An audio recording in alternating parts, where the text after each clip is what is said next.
잠깐 영상을 끄지 마세요. 지금부터 들려드릴 이야기는 여러분의 남은 인생을 완전히 바꿀 수 있습니다. 한국 65세 이상 노인 4명 중 1명이 극빈층에 속합니다. 더 충격적인 사실은 이들 중 90%가 젊었을 때 평범한 중산층이었다는 점입니다. 도대체 무엇이 이들의 인생을 이렇게 바꿔놓았을까요? 오늘 공개하는 4가지 진실을 모르는 채로 살아간다면 여러분도 예외가 될 수 없습니다. 하지만 반대로 이 4가지만 제대로 알고 실천한다면 여러분의 노년은 지금까지와는 완전히 다른 차원이 될 것입니다. 몰라서 놓친 단 한 가지 사실이 남은 인생을 빛나게도 혹은 비참하게도 만들 수 있기 때문입니다. 지금부터 말씀드릴 4가지 진실은 바로 당신의 삶을 바꾸는 마지막 기회가 될지도 모릅니다. 첫 번째는 건강입니다. 한국의 평균 기대 수명은 83세입니다. 하지만 건강 수명, 즉 아픈 기간을 제외한 실질적 행복 수명은 66세에 불과합니다. 다시 말해 17년 가까운 세월을 병원과 약에 의존하며 살아간다는 뜻입니다. 우리는 퇴직과 동시에 내 몸과 싸우는 전쟁을 시작합니다. 서울에 살던 김모 씨의 이야기를 들어보겠습니다.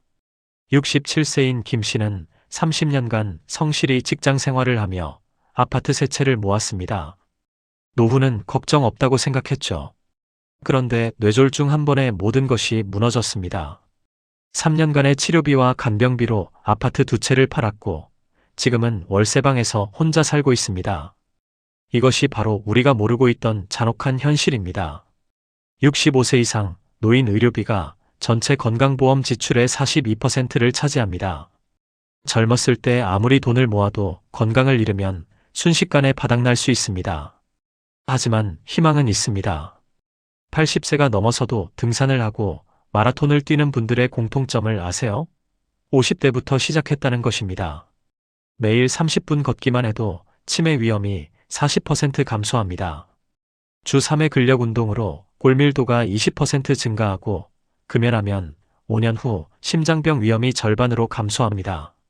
50세를 넘겼다면 식습관, 운동, 정기검진은 단순한 관리가 아니라 생존 전략입니다. 지금의 선택이 70대, 80대의 나를 결정합니다. 주 3회 이상 규칙적인 운동, 연 2회 종합건강검진, 금연과 금주, 절제된 식습관이 필요합니다. 건강은 돈으로 살 수 없는 가장 큰 자산입니다. 잃고 나서야 깨닫는다면 이미 늦습니다. 두 번째는 인간관계입니다. 나이가 들수록 사람은 줄고 추억은 늘어납니다. 하지만 진짜 중요한 것은 관계의 수가 아니라 관계의 깊이입니다. 부산에 혼자 사는 이모 씨 72세의 고백을 들어보겠습니다.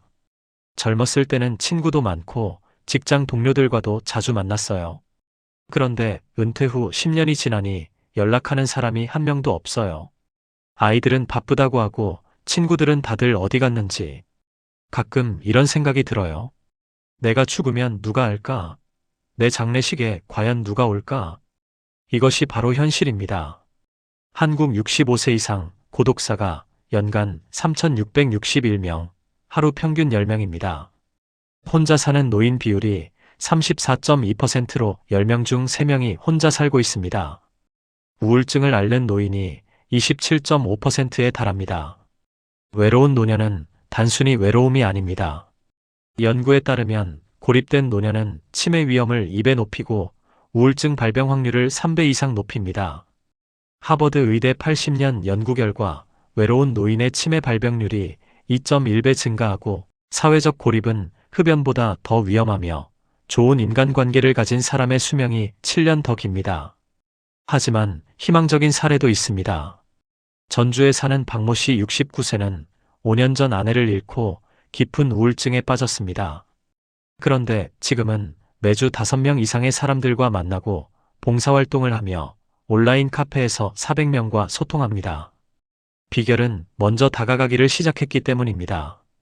따뜻한 대화 한 번, 전화 한 통이 그 사람의 남은 인생을 지탱하는 힘이 될 수 있습니다. 지금 떠오르는 그 사람에게 오늘 먼저 연락해 보십시오. 매주 가족, 친구와 안부 연락하고 지역 동호회나 봉사활동에 참여하며 소중한 사람들과 정기 모임을 갖는 것이 필요합니다. 관계는 저절로 만들어지지 않습니다. 용기를 내어 먼저 손을 내밀어야 합니다. 세 번째는 돈입니다.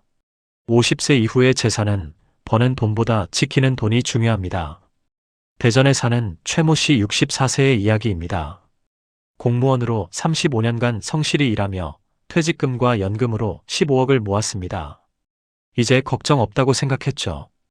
그런데 지인의 소개로 확실한 투자에 손을 댔습니다. 3년 후 남은 돈은 3천만 원뿐이었습니다. 노인 대상 금융사기 현황을 보면 연간 피해액이 2조 3천억 원, 피해자 평균 연령이 67세, 평균 피해액이 1억 2천만 원입니다. 한 번 당하면 회복이 불가능합니다. 더 무서운 것은 사기가 아닌 일반적인 실수들입니다. 노후 파산의 주범들을 살펴보면 자녀 사업 지원으로 전 재산의 70%를 투입하거나 집값은 항상 오른다는 부동산 과신, 연 20% 수익률 같은 고수익 투자의 유혹, 암 치료비 평균 1억 5천만 원 같은 의료비 폭증이 있습니다. 하루하루 아껴 모은 노후 자산, 그러나 관리하지 못하면 순식간에 무너질 수 있습니다. 무분별한 투자, 잘못된 소비 습관, 준비 없는 은퇴는 노년의 가장 큰 적입니다. 돈은 단순히 생활비가 아니라 존엄과 직결됩니다. 내가 원치 않는 상황에서도 내 삶을 지킬 수 있는 최소한의 무기, 그것이 바로 돈입니다. 성공한 시니어들의 공통점을 보면 절대 건드리지 않는 생존 자금을 확보합니다. 5년치 생활비는 예금으로 보관하고 응급 상황 대비 현금 1억 원을 확보합니다. 분산 투자의 원칙으로 한 곳에 50% 이상 투자하지 않고 원금 보장 상품 70%와 투자 상품 30%로 나눕니다. 자녀와 돈을 분리해서 사랑과 돈은 별개로 생각하고 줄 수 있는 만큼만 줍니다. 월별 가계부 작성과 점검, 안전한 투자처 선택, 노후 필요 자금 계산과 준비가 필요합니다. 돈은 많고 적음의 문제가 아닙니다. 마지막까지 지킬 수 있느냐의 문제입니다. 마지막 네 번째는 배움입니다. 이 나이에 뭘 배우냐는 말은 인생을 포기하는 말입니다. 경기도에 사는 김모 씨 75세의 이야기입니다. 5년 전까지만 해도 스마트폰도 제대로 못 다뤘습니다. 그런데 지금은 유튜브 구독자 12만 명의 인기 크리에이터입니다. 요리 채널을 운영하며 월 수입 300만 원을 벌고 있습니다. 뇌과학의 놀라운 발견을 보면 75세까지도 새로운 뇌세포 생성이 가능하고 새로운 학습이 치매 예방에 가장 효과적이며 악기 배우기가 뇌 젊음을 10년 회복시킵니다. 새로운 것을 배우는 뇌는 늙지 않습니다. 70세에 영어 공부를 시작해 80세에 해외여행 가이드가 된 분, 65세에 컴퓨터를 배워 온라인 쇼핑몰을 운영하는 분, 72세에 그림을 배워 개인전을 여는 분들이 있습니다. 이분들의 공통점은 시작했다는 것뿐입니다. 컴퓨터, 스마트폰, 외국어, 악기 무엇이든 좋습니다. 배움은 단순히 지식을 쌓는 것이 아니라 나는 여전히 살아있다는 증거이자 세상과 연결되는 마지막 끈입니다. 50세 이후의 배움은 나를 위해서이면서 동시에 가족을 위한 선물입니다. 스마트폰 활용법 배우기, 새로운 언어나 악기 도전, 온라인 강의 수강, 새로운 취미 시작이 필요합니다. 관심 분야 강의나 교육 참여, 독서 습관 만들기, 새로운 취미와 기술 도전이 중요합니다. 배움에는 정년이 없습니다. 지금까지 4가지 진실, 건강, 관계, 돈, 배움을 말씀드렸습니다. 이 4가지는 따로 존재하지 않습니다. 건강해야 관계를 지킬 수 있고 관계 속에서 행복을 느끼며 돈은 그 행복을 지켜주며 배움은 그 행복을 더 깊게 만듭니다. 이 4가지가 무너지면 인생은 황폐해지지만 이 4가지를 붙잡는 순간 50세 이후의 삶은 누구보다 찬란하게 빛날 수 있습니다. 오늘 이 방송을 보시는 모든 분들 혹시 늦었다고 생각하십니까? 아닙니다. 지금이 가장 빠른 때입니다. 오늘부터 단 한 가지라도 시작하십시오. 작은 습관 하나, 작은 연락 하나, 작은 공부 하나가 남은 인생을 바꿉니다. 여러분의 삶은 여전히 아름답습니다. 내용이 마음에 드셨다면 구독, 좋아요 눌러주세요. 구독과 좋아요는 더 많은 분들에게 희망을 전하는 힘이 됩니다.